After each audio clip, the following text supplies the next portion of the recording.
today, it's all about the boarded up classics of the area. The Park House by Whitton Lakes, that's just been auctioned off at the end of September. Not sure how much it went for, we'll try and find out.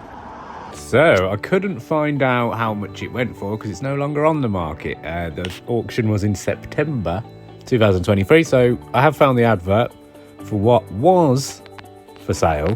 So you can see, completely overgrown, completely detached, lovely tree, blah blah blah. This park house was put in kind of the same time as the Brookvale Park House, I think, but don't quote me on that one. Very, very similar build anyway. I'm sure it's going to be cheap as nuts, but as you can see, boarded up. Someone's taken some form of ownership or care of it, but lovely, and you don't see them like that anymore, do you? The fence has done particularly well. I think one side got sprayed during the lockdown, saying the whole thing was a hoax, which is kind of funny. It went up at the start. Don't know if that's still on the board. I probably have a photo of when that happened, but there you go. Apart from that, pretty clean fence, and it looks like inside has survived pretty well, as in it hasn't been smashed up by hoodlums and all that. So yeah, we've still got the mop in the bath and everything, like it's perfect, ready to go. The rail's still up, fantastic. You can wash your hands, look out the window, amazing. Lovely shell toilet seat there. Bog roll still, insane. So yeah, ready to go really.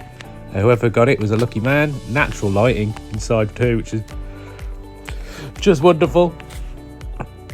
And yeah, so not the most impressive house, but is any house impressive before you fill it with things? Probably not. I like the wallpaper though. Bricked up fireplace, sad.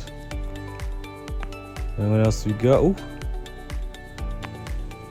Menacing boiler, central heating and all that. Doesn't look older than my one, so probably is newer. And there you go, on the corner of Bleak Hill and Perry Common Road.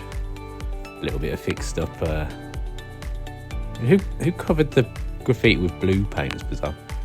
Anyway, there you go, lovely place. On with the walk. Cheers.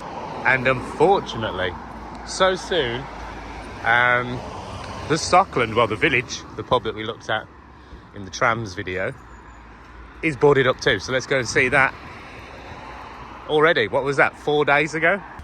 And just a little bit of it, more closed things change and things, everything. This place, well, this set of roads, always been shops and that. One I want to bring your attention to today is the one that says Deep Free Centre at the top. But it was Mick the Butcher's butcher shop, and I think his missus was called Elaine, but I don't know, and I will be able to find out because they actually appeared on a TV show by Channel 4. It was basically Gogglebox but shopkeepers, and shopkeepers basically going on about this week's news more than what's on telly. So I'm sure I can find a clip. I think, unfortunately, Elaine has passed away since, but Mick is still going, and what a guy. Remember him for when I was a tiny lad, obviously buying meat from the butchers, but I just remember him having all the freshest shit. It was so good. My missus, she remembers, because she didn't live too far away either as a child, and her dog would get big bones from Mick the Butcher, and that dog would just walk itself home with said bone as well, which is cool, isn't it? So yeah, a little bit of history for you. So here we go. I haven't seen it in person yet. You're going to see it with me. They closed it 2 days ago. That very night they boarded it up. Someone's charging their car. The work begins. Good Lord. Let's have a quick look before things change.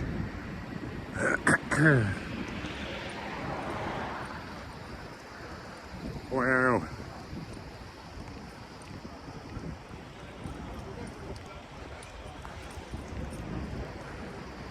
Game over. So just like that, I reckon it almost made 100 years. Maybe it is 100 years, like, maybe it's 99 years this thing survived. Because I've got in my head that this was built in 1924. There was that booklet released by Mitchells and Butler in 1929 when they're trying to sell well, it was just like a brochure for all these new fancy pubs that were around with their nice gardens or whatever else, like you could see in the other video. Well, a shame, one thing I didn't show you from last time, because yeah, I don't know if this is going to survive. It's been cleared out, but is it being refitted? Don't know. But yeah, on these posts, which were lampposts, they weren't really, I mean, they look like entrances to the car park, don't they? But that wasn't it. They're just brick lampposts with lamps on. You should be able to see an M&B engraving. There we go. There we go. Just here. So they were putting the money in. Look at that. Lovely. Very weathered though. With the slight irony of an electric car next to it. There you go. So all it is a charging port now. Weathered from the south, I guess that would be, towards town. Wow.